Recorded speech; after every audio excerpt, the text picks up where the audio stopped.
आकाशवाणी रांची से प्रस्तुत है प्रादेशिक समाचार।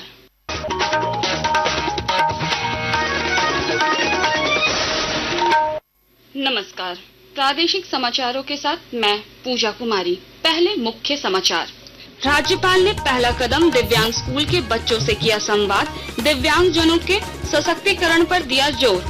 झारखंड पुलिस के लिए नया ड्रेस कोड लागू, वर्दी के साथ रंग बिरंगे कपड़ों पर रोक, नियम तोड़ने पर होगी नियमानुसार कार्रवाई। डाल्टनगंज में किसान मेला आयोजित, कृषि मंत्री और वित्त मंत्री ने किया उद्घाटन। किसानों को सरकारी योजनाओं की जानकारी और परिसंपत्तियों का दिया गया लाभ। झारखंड के 11 जिलों में बारिश के आसार, येलो अलर्ट जारी। मौसम विभाग ने वज्रपात से बचाव की अपील की। और गुमला में कल से JSCA अंतर जिला अंडर 23 क्रिकेट टूर्नामेंट का आगाज। और अब समाचार विस्तार से। राज्यपाल संतोष कुमार गंगवार ने आज धनबाद स्थित पहला कदम दिव्यांग स्कूल के बच्चों से राजभवन में संवाद किया। उन्होंने दिव्यांग जनों के सशक्तिकरण में केंद्र सरकार के प्रयासों पर प्रकाश डाला। विद्यालय प्रबंधन ने बताया कि यह संस्थान 2 बच्चों से शुरू हुआ था और अब दिव्यांगों को स्वावलंबी बना रहा है। बच्चों ने झारखंड के लोक गीत पर नृत्य प्रस्तुत किया। राज्यपाल ने विद्यालय के प्रयासों की सराहना की और शुभकामनाएं दी।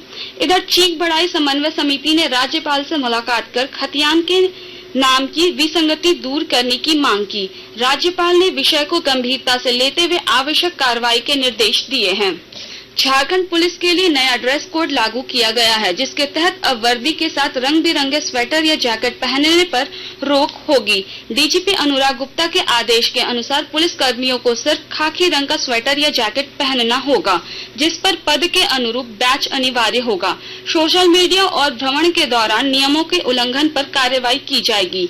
साथ ही ड्यूटी के दौरान पुलिस कर्मियों को अनिवार्य रूप से नेम प्लेट लगानी होगी। डाल्टनगंज के शिवाजी मैदान में आज प्रमंडल स्तरीय किसान मेला सह प्रदर्शनी का आयोजन किया गया, जिसका उद्घाटन कृषि मंत्री शिल्पी नेहा तिर्की और वित्त मंत्री राधा कृष्ण किशोर ने किया। कृषि प्रौद्योगिकी प्रबंधन अभिकरण आत्मा द्वारा आयोजित इस मेले में किसानों को जैविक खेती, सिंचाई, मृदा परीक्षण और सरकारी योजनाओं की जानकारी दी गई। साथ ही लाभार्थियों के बीच परिसंपत्तियों का वितरण किया गया। मौके पर कृषि मंत्री ने पलामू में तिलहन फसलों को बढ़ावा देने के लिए स्टोरेज और प्रोसेसिंग यूनिट स्थापित करने की घोषणा की। मैं अपनी तरफ से उनको मांगा है कि एक प्रस्ताव यहाँ से बढ़ाया जाए, ताकि विशेष रूप से तिलहन के लिए पलामू जिला आने वाले समय में जाना जाए, और जिसके लिए हम अपने विभाग के तरफ से स्टोरेज और प्रोसेसिंग यूनिट यहाँ पे देना चाहते हैं, ताकि यहाँ पे बहुत सारे लोगों को भी, बहुत सारी दीदियों को भी उससे कुछ ना कुछ छोटा स्वरोजगार मिल सके।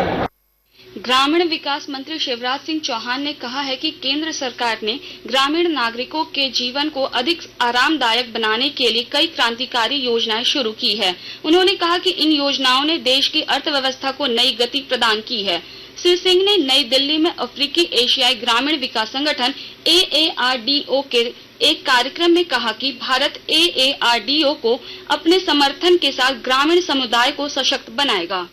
मैं आरडो को धन्यवाद देना चाहता हूं, जो हमारे क्षेत्रों में ग्रामीण समुदायों के सामने आने वाली चुनौतियों का समाधान करने के लिए सामूहिक समर्पण को दर्शाता है। परिवर्तनकारी समाधान तलाशने और मजबूत साझेदारी को बढ़ावा देने के प्रति आरडो की प्रतिबद्धता, एकता और प्रगति के लिए दक्षिण दक्षिण और त्रिकोणीय सहयोग की भावना का प्रमाण है, जो आरडो को परिभाषित करता है और जो भारत के लिए भी एक मंत्र है।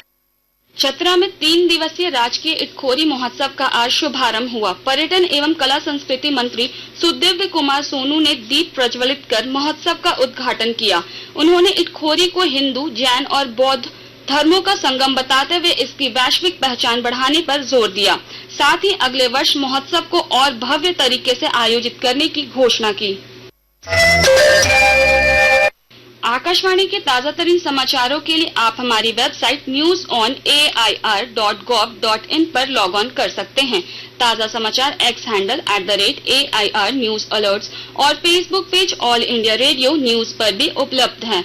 आप प्रादेशिक समाचार एकांश के एक्स हैंडल @AIR न्यूज_रांची और Facebook page Akashvani news Ranchi, Instagram page तथा YouTube channel AIR news Ranchi पर भी हमारे बुलेटिन सुन सकते हैं।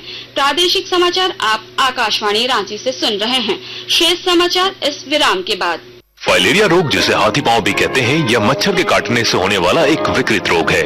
फाइलेरिया के कीटाणु स्वस्थ व्यक्ति के शरीर में भी हो सकते हैं। वर्ष में एक बार फाइलेरिया रोधी दवा की एक खुराक खाकर इस रोग से बचा जा सकता है। मास ड्रग एडमिनिस्ट्रेशन 10 से 25 फरवरी के दौरान पहले दिन निर्धारित बूथों पर यह दवा स्वास्थ्य कर्मियों द्वारा मुफ्त खिलाई जाएगी। छूटे हुए लोगों को शेष दिनों में घर घर जाकर दवा खिलाई जाएगी। फाइलेरिया से बचाव के लिए MDA के दौरान खिलाई जाने वाली फाइलेरिया रोधी दवा अवश्य खाएं। गर्भवती महिलाओं, 2 वर्ष से कम उम्र के बच्चों और गंभीर रूप से बीमार व्यक्ति को यह दवा नहीं खिलाई जाएगी। वेक्टर जनित रोग नियंत्रण कार्यक्रम झारखंड सरकार द्वारा जनहित में जारी। प्रादेशिक समाचार में आपका फिर स्वागत है। राष्ट्रीय अनुसूचित जनजाति आयोग के अध्यक्ष अंतर सिंह आर्य ने युवाओं से आदिवासी समुदाय की परंपरा, संस्कृति और भाषा की रक्षा करने का आह्वान किया है। आयोग के 22वें स्थापना दिवस पर उन्होंने कहा कि युवाओं को जन जागरण जागरूकता कार्यक्रम के माध्यम से इस प्रयास में शामिल किया जा रहा है। श्री आर्य ने कहा कि आयोग एक पेड़ माँ के नाम अभियान को पूरी लगन से क्रियान्वित कर रहा है। हमने जो देखा कि भाई पूरे देश के अंदर जो वनाधिकार अधिनियम FRA का जो अभियान पूरे देश के अंदर चल रहा, कमीशन ने ये निर्णय लिया कि भाई सबसे पहले हमारे जो आदिवासी भाई हैं उनको कानूनी रूप से FRA के अधिकार इनको मिले नहीं मिले। कहीं देश के अंदर 15,32,000 वनाधिकार के व्यक्तिगत पट्टे प्राप्त हुए हैं। झारखंड सरकार के उच्च एवं तकनीकी शिक्षा विभाग ने रांची में आज इंडस्ट्रीज कॉन्क्लेव आयोजित किया। इसमें शिक्षाविद, तकनीकी संस्थानों के प्रतिनिधि और सरकारी अधिकारी शामिल हुए। इस अवसर पर प्रधान सचिव राहुल पुरवार ने इंडस्ट्री शिक्षण संस्थानों और सरकार के समन्वय पर जोर दिया। काफी गैप हो, इसको ध्यान में रख करके हम लोग दूसरे इंस्टीट्यूशन से कोलैबोरेशन करा रहे हैं ताकि समर टाइम में इंटर्नशिप के माध्यम से अपनी स्किल को एनहांस करें और अपने आप को इंडस्ट्री के लिए उपयुक्त मान सके। इन्हीं सारे कॉन्सेप्ट को एक साथ मिला करके पार्क में रखा जा रहा है ताकि इंडस्ट्रीज, एकेडमिक इंस्टीट्यूशंस और गवर्नमेंट एक साथ आकर जो हमारा यूथ है उसको हम लोग एम्पावर कर सकें, उनकी स्किल को एनहांस कर सकें और आज की जो जरूरत उसके हिसाब से उनको तैयार कर सकें। रांची के कक्षा 3 में पढ़ने वाले अश्विक ने पशु जगत के बारे में जूनियर इंसाइक्लोपीडिया नामक एक पुस्तक लिखी है। विस्तृत ब्यौरा दे रहे हमारे संवाददाता।